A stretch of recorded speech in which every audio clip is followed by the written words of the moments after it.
इस गंदगी को इस्लाम से बाहर कर दिया था। और इन लोगों को आला हजरत ने फतवा नहीं दिया, इनको आलमी अदालत मक्के और मदीने के पूरे मुफ्तियों ने मिलकर के इनको इस्लाम से खारिज किया। वो उस्सामुल हरमैन फतवा है। उस वक्त सऊदी अरब के ऊपर में 1905 में किसी सल्फी वहाबी का कब्जा नहीं था। ये डाकू परिवार, ये सऊदी अरब का डाकू परिवार, सऊदी अरब का डाकू परिवार, ये इस्लाम का सबसे बड़ा गुनहगार है, कैरेक्टर में भी बदकार, ये गद्दार। इसने मुसलमानों के साथ गद्दारी करी, अंग्रेजों ने इसको वहां का बादशाह बना दिया। आज आप देख रहे हैं कि अरब के अंदर में जितने भी शाह और बादशाह बैठे हुए हैं, ये सब अंग्रेजों द्वारा बिठाए हुए हैं। ये उनकी जूतियां उठाते हैं और सारा संसाधन, पेट्रोल अमेरिका और दूसरी कंट्रियों को दे रहे हैं। ये उनके गुलाम है। ये सऊदी अरब का बादशाह उस वक्त था ही नहीं। उस वक्त इस्लामी हुकूमत थी, सुन्नियों की हुकूमत थी। उस वक्त के मुफ्तियों ने इन आलिमों को काफिर का फतवा देकर के इस्लाम से बाहर कर दिया। तो तालिबानियों का अहले सुन्नत वल जमात से कोई ताल्लुक नहीं। ये मुल्ला उमर एक आंख का अंधा, अबे उसको पकड़ो, काटो, कहीं डालो, हमारा कोई लेन देन नहीं उस मुल्ला उमर से, सिरे से ताल्लुक नहीं हमारा। वो वहाबी, हम मुसलमान, दोनों अलग, कोई लेन देन नहीं। ये चीज समझ ले, पूरे मीडिया समझ ले, पूरी सरकार समझ ले। अब दूसरा अलकायदा, क्या है al Qaeda? Osama bin Laden, America ने बोला ये बहुत बड़ा खतरा है, पूरा मीडिया चिल्लाने लगा बहुत बड़ा खतरा है। हमको अमेरिका को फॉलो करने की एक आदत लग गई है। चाहे हमारा मीडिया हो, चाहे हमारे नेता हो, ये वायरस ऐसा घुस गया इंडिया के अंदर में कि ये वायरस निकल ही नहीं रहा। जो अमेरिका बोले वो सच, हम फॉलोअर हो गए अमेरिका के। ये काय का तमाशा लगा है? ये कौन है? ये अलकायदा, ये ओसामा बिन लादेन कौन? इसका मुसलमानों से क्या ताल्लुक?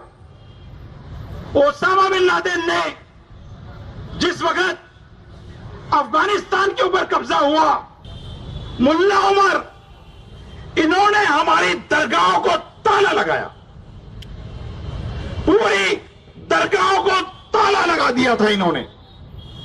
क्या ये इस्लाम के मानने वाले? 1400 साल से कभी किसी बुजुर्गाने दीन की किसी मजारों के ऊपर में कभी मुसलमानों ने ताला नहीं लगाया। ये पहली वहाबी हुकूमत कि जिसने अफगानिस्तान में ताला लगाया। ये हमारी हुकूमत कहां थी? अफगानिस्तान के अंदर में सुन्नी मुसलमानों को जबरदस्ती सर पे रख करके बंदूक के साथ में गोलियां मार के शहीद किया गया। ये वहाबी सरकार थी, ये वहाबी आतंकवादियों का जबरदस्ती कब्जा था, जिसको कब्जा कराने के अंदर में अमेरिका और रशिया दोनों का बहुत बड़ा हाथ था। तो मरने वाला सुन्नी, मारने वाला वहाबी, ये अलकायदा, ओसामा बिन लादेन, जिसको 2004 में अमेरिका का राष्ट्रपति बुश, दुनिया का सबसे झूठा आदमी, वो कहता है ये दुनिया का सबसे बड़ा खतरा है, इसके बाद न्यूक्लियर मिसाइल है। ये पता नहीं अमेरिका को और पूरी दुनिया को क्या खत्म कर देगा।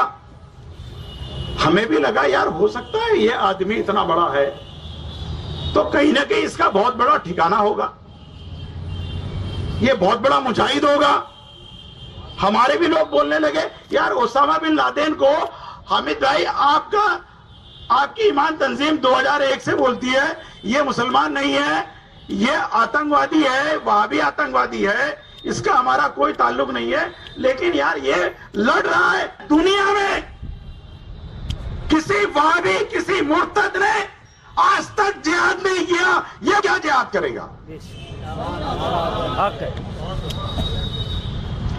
जिहाद का हुक्म ईमान वाले के लिए है, किसी मुर्तद के लिए नहीं है, किसी इस्लाम से बाहर निकालने वाले के लिए नहीं है।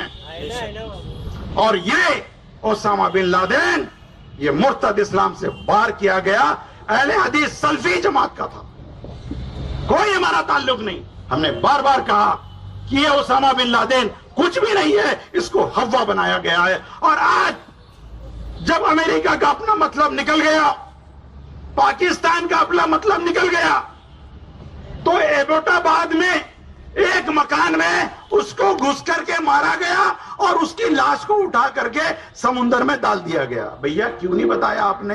ये इतना खतरनाक आतंकवादी था तो इसको मारा कैसे? और ये एबोटाबाद में कर क्या रहा था? ये तो मुजाहिद था बोल रहे, पूरी दुनिया को खतरा था। तो पता चला ये 2001 से पाकिस्तान के गांव के अंदर छुपा हुआ, पहले हरिपुर गांव में छुपा रहा, 2001 से लेकर के 2005 तक, और 2005 से लेकर के 2011